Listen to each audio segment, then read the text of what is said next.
Hello everyone, स्वागत है आप सभी का हमारे इस यूट्यूब चैनल में जहां हम लोग इन्फॉर्मेटिव वीडियोस लेकर आते हैं। मैं हूं जावेद और आज हम लोग बात करेंगे about the Arab Israel war. या दोस्तों, you know one by one Arab Israel war होती गई फ्रॉम 1948। वेल, उससे पहले एक बैकग्राउंड देखा जा सकता है कि post second world war scenario में you know Arab and Jews people के बीच में कहीं ना कहीं कन्फ्लिक्ट बहुत ज़्यादा बढ़ जाती है। दो ये कन्फ्लिक्ट मैं आपको बता दूं पोस्ट फर्स्ट वर्ल्ड वॉर से ही स्टार्ट होती है, 1917 से पर्टिकुलरली स्टार्ट हो जाती है ये। लेकिन टिल वहां पर उस मामले को सॉल्व करने के लिए ब्रिटेन हर तरीके से कोशिश करती है, लेकिन कोई फ्रूटफुल मामला उभर कर सामने नहीं आता।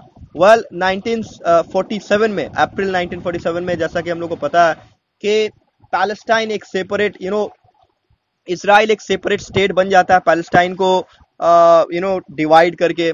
वेल, यहाँ पर मैं बता दूं धार्मिक मामला है यहाँ पर कहीं ना कहीं। तीन अलग अलग जो रिलीजियस बैकग्राउंड है वो कहीं ना कहीं इसमें शामिल है। और मजे की बात तो ये है दोस्तों कि ज्यूस पीपल जो है वो कहीं ना कहीं उन्हें शुरू से ही असिस्टेंस मिलता रहा था from the USA, right. So अब ये 1947 के बाद एक कोल्ड वॉर का कहीं ना कहीं मुद्दा बन जाता है।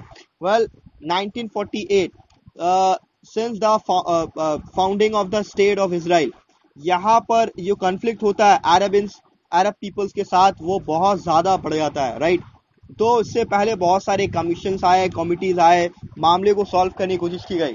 लेकिन after the independence of Israel वो कहीं ना कहीं मामला और भी ज़्यादा ग्रेवेस्ट बन जाता है। पर्टिकुलरली 1949 में यूएनओ इंटरवेन करता है और किसी तरीके से यहाँ पर जंग को सीज फायर करने की कोशिश करता है। वेल, कन्फ्लिक्ट जो पहली कन्फ्लिक्ट हम लोग देखेंगे कि 1948 में होती है।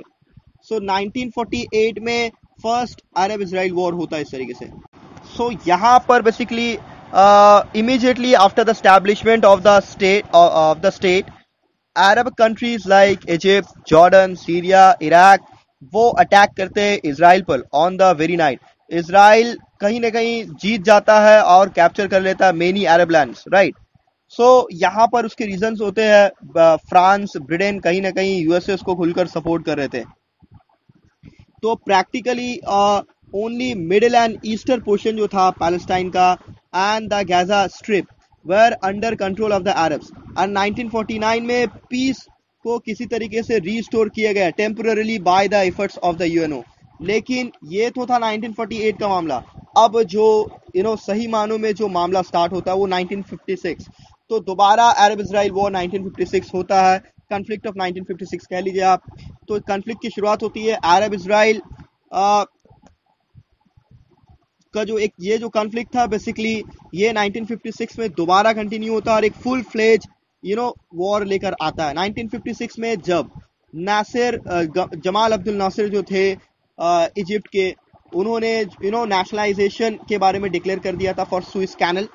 तो यहाँ पर नेशनलाइज करने के बाद वो एंट्री जो थी इजरायली शिप्स की जो एंट्री थी वो बैन कर दी गई थी। तो इसराइल ने अपील किया सिक्योरिटी काउंसिल से, security council of the UNO, लेकिन ये मामला कहीं ना कहीं फ्रूटफुल साबित नहीं होता। सो इसराइल डिक्लेयर करता है war against Egypt on 29 October 1956। सो इसके प्रोटेस्ट को लेकर to against the internationalisation of Suez canal, England France वो कहीं ना कहीं एयर अटैक लॉन्च कर देते हैं ऑन इजिप्ट। वेल, यहाँ इसराइल जो है वो कैप्चर कर लेता है द इंटायर सिनाई पेनिनसुला जो है एक ऐसा एरिया जो बहुत ही होली प्लेस माना जाता है सिनाई को, तो वहां पर कब्जा कर लिया जाता है। Well, within few hours of attack on Egypt by Israel एक मीटिंग बुलाई जाती है सिक्योरिटी काउंसिल में। यूएसए प्रपोज करता है सीज फायर को लेकर एंड इसराइल को बोलता है कि वो अपने मिलिट्री को, अपनी पोजीशन को वहां से हटा ले। ब्रिटेन, फ्रांस वोट करते हैं प्रपोजल को लेकर। 1 नवंबर यूएन जनरल असेंबली फिर से मिलते हैं। 2 नवंबर एक रेजोल्यूशन को अडॉप्ट किया जाता है एंड यूएसए इसको रेज करता है, राइट। सो ये सब चीजें होती है। वेल, ड्रामेटिकली 5 नवंबर सोवियत रिप्रेजेंटेटिव वो प्रेजेंट होते हैं एक मीटिंग में और वो क्रिटिसाइज करते हैं British and French policies followed in the middle east, और कहते हैं कि अगर जरूरी है तो USSR would use rocket against them. So he even told of sending Soviet volunteers in the Middle East.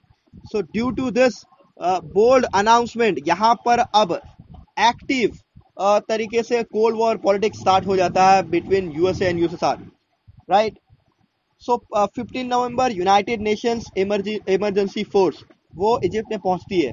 British, French and Israeli forces वो were removed slowly and the UN emergency force वो responsibility लेती है for maintaining peace. Well both UAR and Israel returned the areas captured in the war to each other.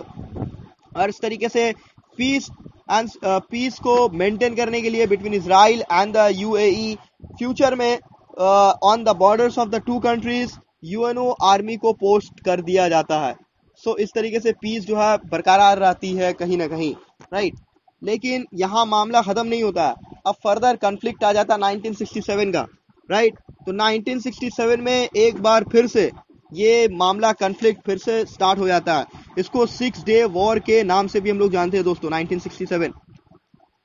Well यहाँ पर फिर से अब aggressive activities को देखते हुए इसराइल की जो एग्रेसिव एक्टिविटीज थी, एक डिफेंस पैक्ट साइन करते हैं president Nasser of Egypt. Syria के साथ, येमेन के साथ एंड इराक भी शामिल होता है. Well later on Jordan, Saudi Arabia, Kuwait and other Arab states वो भी अपना सपोर्ट जो है लेंड करते हैं. Well 17 May 1967 president Nasser appeal करते हैं to the UNO to call back its peace keeping force and Israel Arab borders from Israel Arab borders, right. So इस रूल के हिसाब से of the UNO, no army can be kept posted if the country whose land the army occupies objects it, right. So at that time UN army जो होती है वो अपनी position बना लेती है इजिप्ट में, और UN सेक्रेटरी जनरल जो होते हैं यूथ हैंड वो विड्रू करते हैं UN peace keeping force on 19 मई 1967, राइट. सो अब इसके बाद कहीं ना कहीं अटैक बाय इजराइल के बारे में बात करेंगे दोस्तों. सो इंसिडेंट्स बीच में मीनवाइल और भी होते हैं, and on 5 June 1967 the Israeli air force launch attack on Gaza, Sinai, Syria and UAE simultaneously, right. So due to suddenness of attack कहा जाता है कि ऑलमोस्ट इंटायर फोर्स जो थी UAE की वो पेरिश हो चुकी थी. Well, Arab armies जो थी at various war fields were devastated, right? So during next 5 days, the Israeli forces captured vast areas from Jordan River to Suez. So इस तरीके से ये मामला फर्दर चलता रहता है. Well, मैं आपको बता दूं कि 1967 Arab-Israel war can never be called the end of the war in the Middle East and the beginning of peace there. But this war can be called a beginning of new conflicts and wars.